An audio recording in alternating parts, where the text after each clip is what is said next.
আসসালামু আলাইকুম প্রিয় দর্শক, এই মুহূর্তে দেশের রাজনীতি নিয়ে যারা ভাবেন তাদের চিন্তার অথবা তাদের আলোচনার মূল ক্ষেত্রটা কিন্তু বাংলাদেশে আর নয়, সেটা হলো ইংল্যান্ডের রাজধানী লন্ডনে। কারণ লন্ডনে আমাদের সরকারের অন্তর্বর্তী সরকারের প্রধান উপদেষ্টা ডক্টর ইউনূস রাষ্ট্রীয় সফরে গিয়েছেন।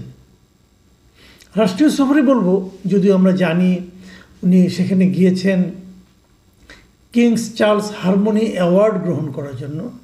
সেটা ব্যক্তি ডক্টর ইউনূসকে দেওয়া হয়েছে।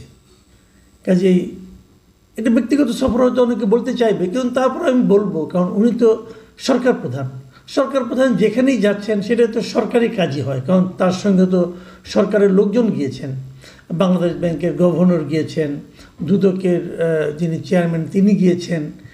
এগুলো তো বড় ঘটনা। এবং তার সঙ্গে প্রেস সেক্রেটারি আছে, প্রেস উইং আছে, এসএসএফ আছে, অনেকে আছে। কাজেই সরকার প্রধান যখন যেখানে যান সেটা সরকারি সফরই হয়ে যায়। কিন্তু এই সরকারি সফরে আমরা কি পেতে যাচ্ছি? এর মধ্যে জানা গেছে যে ব্রিটেনের প্রধানমন্ত্রীর সঙ্গে যে বৈঠক হওয়ার কথা ছিল সেটা অনিশ্চিত। এবং এটা নিয়ে ইউনূস সাহেবের প্রেস উইং মোটামুটি একটা লেজে গোবরে পাকিয়ে ফেলেছে।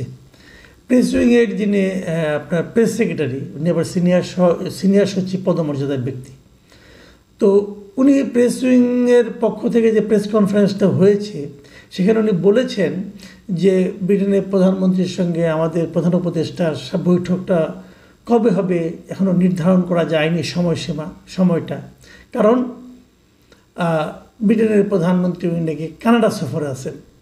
পরে জানা গেল উনি কানাডা সফরে যানই নাই। তো কি হলো ভাই?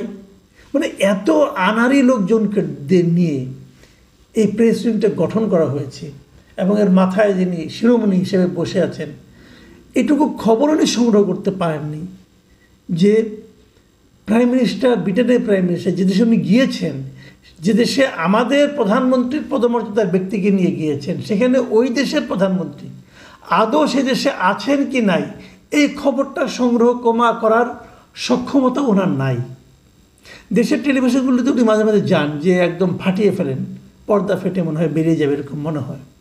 কিন্তু ওনার দক্ষতার এবং যোগ্যতার যে দৌড় সেটা মোটামুটি বোঝা যাচ্ছে। ওনার এটা উনি কোত্থেকে পেয়েছেন, ওনাদের কাছে নাকি কোন এক এমপি এসেছিলেন, তিনি বলেছেন, তিনি জানিয়েছেন, এটার উপর ভিত্তি করে উনি প্রেস কনফারেন্স করে ফেলেছেন। যাই হোক, এগুলি যত বলবো ততই নিজেদের গায়েই লাগে। কারণ ওনাকে বেতনটা তো আমরাই দিই, তাই না?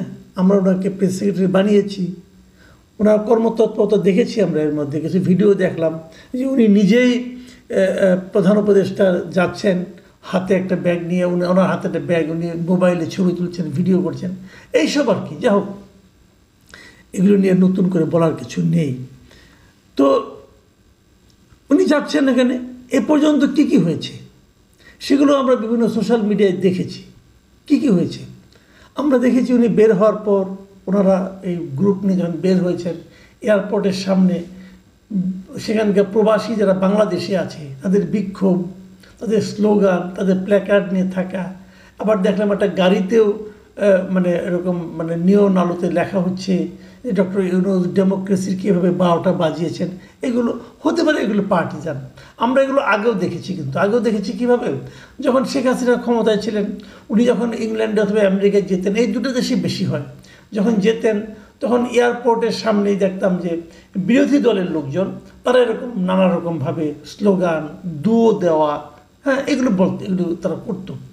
এবং আবার এটাও দেখেছি যে বিপরীত দিকে ওনার সমর্থক গোষ্ঠীরাও বেশ প্রবল প্রতাপে উপস্থিত থাকতো। মাঝে মাঝে এই দুই পক্ষের সমর্থকদের মধ্যে মারামারিও হতো। যাক, এভাবে দেশের ইজ্জত বেজ্জত অনেক কিছু হয়েছে। এবার যেটা হলো, এবার আমি আমার সঙ্গে বেশ কয়েকজন লোক ওখানে উপস্থিত ছিলেন অথবা বাইরের থেকে দর্শক হিসেবে দেখতে এসেছেন, এমন একজন লোক আমাকে ফোন করে জানিয়েছেন যে এবার নাকি দৃশ্যটা অন্যরকম ছিল। অন্যরকম মানে যে ওনার বিপক্ষে যারা ছিল তাদের মধ্যে উনি বলেছেন যে এখানে অনেক আমি বিএনপির লোকজনকে দেখেছি, সবাই তো মোটামুটি সবাইকে চেনে, তারাও নাকি তাকে এরকমভাবে মানে প্রত্যাখ্যান করার মতো কথাবার্তা বলেছেন। আবার শফিক সাহেবকে দেখলাম যে অনেকে চিৎকার করে ডাকছে একটা বিশেষণ যুক্ত করে, সেগুলো হয়েছে। এর পাশাপাশি এর বিপরীত দিকে যে ওনাকে অভ্যর্থনা জানিয়ে, ওনাকে সম্বর্ধনা মানে ওনার প্রতি পজিটিভ প্ল্যাকার্ড নিয়ে যে জায়গাটা ছিল, উনি আমাকে যিনি জানিয়েছেন তিনি বলেছেন যে মাত্র উনি ওখানে নাকি 4 জন লোককে দেখেছেন। ওইকে 3 জনে মিলে একটা ব্যানার ধরে আছে আর একজন লোক সেটা ভিডিও করছে, এরকম একটা দৃশ্য উনি দেখেছেন। আমি জানি না আসলে প্রকৃত বাস্তবতাটা কী, তবে যেটাই হোক এটা আমাদের জন্য আসলে অপ্রত্যাশিত। আমরা চাইনি যে উনি তো কোনো দল করেন না, উনি একটা অন্তর্বর্তী সরকারের প্রধান, উনি কেন রাজনৈতিকভাবে এরকম একটা বিতর্কিত অবস্থানে চলে যাচ্ছেন, কিন্তু না গেলে ভালো হতো। যা হোক, আমরা বরং একটু তাকাই যে উনি কি করেছেন এবং কি বলেছেন। এর মধ্যে উনি ওখানে গেলেন কবে? উনি গেলেন হলো মঙ্গলবার দিন, আমাদের সময় মঙ্গলবার দিন দুপুর 12টার দিকে, আমাদের সময় বাংলাদেশ সময় ওখানে যে পৌঁছে, মানে ওদের সময় ভোর, তখন ওখানে যে পৌঁছেছেন। পৌঁছার পর হোটেলে উঠেছেন। হোটেলে ওঠার পর এ পর্যন্ত সাক্ষাৎ কার সঙ্গে হয়েছে? ওনার সঙ্গে দেখা করেছেন ফরাসি প্রতিষ্ঠান যে এয়ারবাসের এক্সিকিউটিভ ভাইস প্রেসিডেন্ট। কেন আমরা কি এয়ারবাস কিনতেছি? এয়ারবাস কেনার একটা ব্যাপার কিন্তু আমরা দেখেছি যে ফরাসি প্রেসিডেন্ট যিনি আছেন, মানে ওদের রাষ্ট্রীয় প্রেসিডেন্ট যিনি আছেন, তিনি বাংলাদেশ সফরে এসেছিলেন। হাসিনার সঙ্গে কি মিটিং হয়েছিল, তখন এয়ারবাস কেনার একটা প্রকল্প হাতে নেওয়া হয়েছিল, সেটা পরে আর বাস্তবায়িত হয়নি। যাই হোক, ওনার সঙ্গে দেখা হয়েছে। আর দেখা হয়েছে যে অল পার্টি পার্লামেন্টারি গ্রুপের একটা যুক্তরাজ্যের একদল সংসদ সদস্য তার সঙ্গে সাক্ষাৎ করেছেন। বেসিক্যালি এখানে বাঙালি যারা নির্বাচিত হয়েছেন এরাও অনেকে ছিলেন এখানে, কিন্তু টিউলিপ সিদ্দিক ছিলেন না। এটা খুব ইন্টারেস্টিং। ছাড়া অন্য অনেকে ছিলেন। তার সঙ্গে ওনার দেখা হয়েছে, ওই দিনই দেখা হয়েছে, প্রথম দিনই মঙ্গলবার দিনে, যে কমনওয়েলথের মহাসচিব শার্লি আয়রকর বোচওয়ে, ওনার সঙ্গে ওনার দেখা সাক্ষাৎ হয়েছে। সেগুলো নিয়ে অনেক প্রেস উইং আমাদের কাছে বিবৃতি পাঠিয়েছে, আমি ওখান থেকেই নিচ্ছি তথ্যগুলো। বুধবার দিন মানে পরের দিন ওনার সঙ্গে দেখা হয়েছে যুক্তরাজ্যের জাতীয় নিরাপত্তা উপদেষ্টা জোনাথন পাওয়েলের সঙ্গে বৈঠক হয়েছে ছোটোখাটো একটা। এরপর লন্ডনের প্রভাবশালী নীতি গবেষণা প্রতিষ্ঠান যেটা আছে চ্যাথাম হাউস, এই চ্যাথাম হাউসে বুধবার দিন সকালে উনি গিয়েছিলেন। সেখানে এশিয়া প্যাসিফিক প্রোগ্রামের পরিচালক বেন ব্ল্যান্ড এবং দক্ষিণ এশিয়া বিষয়ক জ্যেষ্ঠ গবেষক ডক্টর চিয়েটিস বাজপাইয়ের সঙ্গে ওনার দেখা হয়েছে। এবং তারপর ওখানে চ্যাথাম হাউসে যে royal institute of international affairs আছে, তাদের আয়োজনে উনি একটা সাক্ষাৎকার দিয়েছেন। আসলে আজকের আলোচনাটা আমি সাক্ষাৎকারেই শেষ করবো, এটা দিয়ে শেষ করব। সেই সাক্ষাৎকারে কী আলোচনা হয়েছে এবং উনি কি বলেছেন, এই জায়গাটুকু একটু বলি। উনি সেখানে বলেছেন, যে কথাটা খুব জোর দিয়ে বলেছেন, সেটা হলো যে 17 বছর পর আমরা সত্যিকারের একটি নির্বাচন করতে যাচ্ছি, যা আমাদের ইতিহাসে সবচেয়ে সুন্দর নির্বাচন হবে। মাথায় রাখবেন, ডক্টর ইউনূস বলেছেন আমাদের ইতিহাসে, বাংলাদেশের ইতিহাসে সবচেয়ে সুন্দর নির্বাচনটা উনি উপহার দিতে যাচ্ছেন। ওনার এই বক্তব্য নিয়ে আমার বিশাল আপত্তির বিষয়টা নিয়ে আমি পরে আলোচনা করছি। তারপরে আমি এই ফাঁকে আরেকটা কিছু কথা বলে নিই। উনি এখানে আরেকটা জিনিস জানিয়েছেন যে নির্বাচনের পর নির্বাচিত সরকারের কোনো দায়িত্বে আমার থাকার কোনো ইচ্ছে নেই। উনি বলেছেন যে ইলেকশন হলে নতুন যে সরকার আসবে তাদের কোনো দায়িত্বে উনি থাকার ইচ্ছা ওনার নেই। এই কথাটা আমি মোটামুটি অবিশ্বাস করি। কেন অবিশ্বাস করি সেটাও বলছি। উনি এর আগেও বলেছিলেন কোনো রাজনৈতিক দলকে নিষিদ্ধ করার ওনার সরকারের কোনো ইচ্ছা নেই। সেই যে ইচ্ছা নেই, সেই ইচ্ছা নেই চেহারাটা আমরা এরই মধ্যে দেখেছি। কাজে উনি যখন বলেন যে ইচ্ছা নেই, তখন বোঝা যায় যে একটা ইচ্ছা আসলে আছে, না হলে এরকম হতো না। যাই হোক, এটা আমার ধারণা উনি থেকে যাওয়ার চেষ্টা করবেন। কীভাবে পারবেন আমি জানি না। এবং কেউ আমাকে একথাও বলেছেন, তারেক রহমানের সঙ্গে যে মিটিংটা হচ্ছে 13 তারিখে শুক্রবার দিন যেটা হওয়ার কথা, সেই মিটিংটা বেসিক্যালি এই আলোকেই হচ্ছে যে কোনোভাবে অ্যাকোমোডেট করা যায় কি না, দেখা যাক কী হয়। এবং উনি আরেকটা কথা বলেছেন যে নতুন বাংলাদেশ তৈরির জন্য একটা সংস্কার কমিশন গঠন করা হয়েছে। প্রত্যেকটা প্রতিষ্ঠানের জন্য উনি কমিশন গঠন করেছেন, তাদের সুপারিশের দিকে উনি তাকিয়েছেন। এটা হচ্ছে একটা আমার বিবেচনা একটা বিশাল অশ্বডিম্ব। অসম্ভব এই কারণে উনি যে সংস্কার কমিশনগুলি গঠন করেছেন, এই একটা কমিশনও কোনো কাজের কমিশন হয়নি আমার বিবেচনায়। আমি মনে করি সবগুলো আপ টু দ্য মার্ক হয়নি। এই কমিশনগুলো খুবই বিদেশি লোকজনকে, ভাড়াটে লোকজনকে এনে, কিছু ভাড়াটে বুদ্ধিজীবীদের এনে ওনারা সংস্কার করছেন আমাদের দেশের সংস্কার। যে লোকগুলি সংস্কারের মূল নায়ক ওরা তো এই দেশে থাকেই না, ওরা বিদেশের নাগরিক, ওরা আমাদের কি সংস্কার করে দেবে? আর যদি তারা করে সেটা আমরা মানবো কেন? আমাদের কি লোকজন নেই? আমরা কি এতই মূর্খ হয়ে গেছি যে আমেরিকার নাগরিক এসে আমাদের সংস্কার করে দেবে? এটা আমরা মানবো না তো। আমি তো মানবই না, আমার মতো লোক আনবে না। এরকম অনেক লোক আছে আমার মতো, পলিটিক্যাল পার্টিগুলো মানবে এটা আমি মনে করি না। তারপরেও উনি করতে যাচ্ছেন, উনি এটা নিয়ে খুব আশাবাদী। আসলে আমার বিবেচনায় সংস্কার কিছু না, সংস্কারের কথা বলে উনি সময় ক্ষেপণ করতেছেন। যা হোক, এটা আরেকটা বড় বিতর্কিত কাজ উনি করতে যাচ্ছেন, সেটা হলো উনি জুলাই সনদের জন্য অপেক্ষা করছেন। এই জুলাই সনদ জিনিসটা আসলে কী হবে সেটা নিয়েও কিন্তু একটা বড় বিতর্ক সামনে দিকে আছে। আমি আগামীতে এটা নিয়ে আলোচনা করব।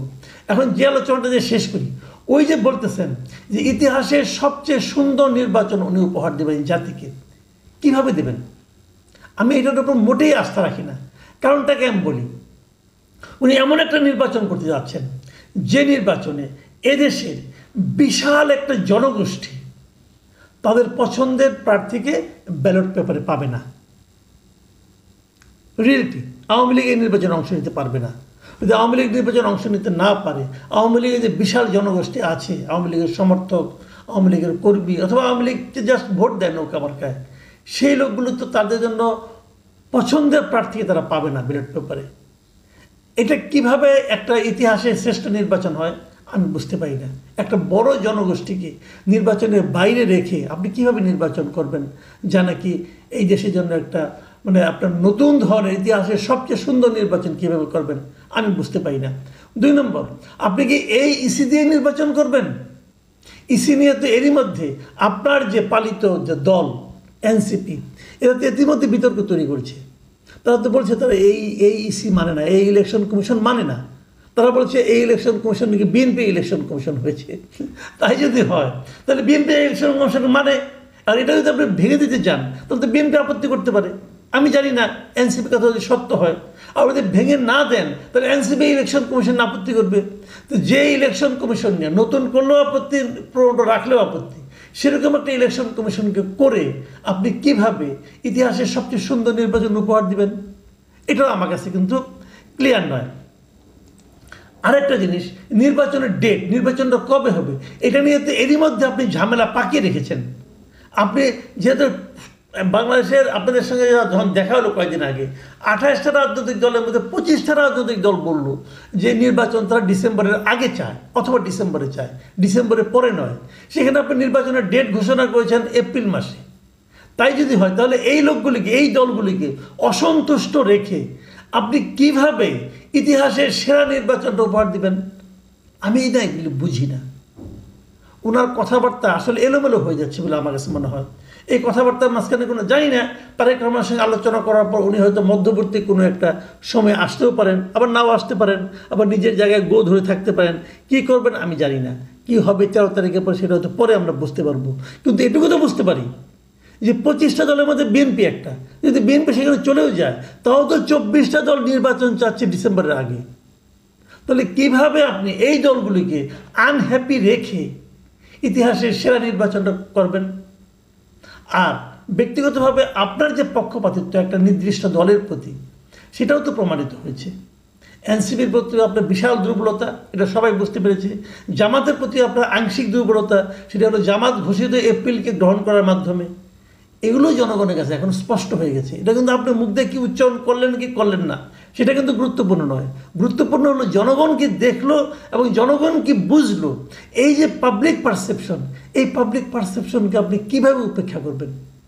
তো এরকম একটা নেতিবাচক পাবলিক পারসেপশনকে সঙ্গে নিয়ে, পক্ষপাতদুষ্ট পাবলিক পারসেপশনকে সঙ্গে নিয়ে আপনি ইতিহাসের সবচেয়ে সুন্দর নির্বাচন উপহার দেবেন, এটা কি সোনার পাথর বাটির মতো শোনাচ্ছে না?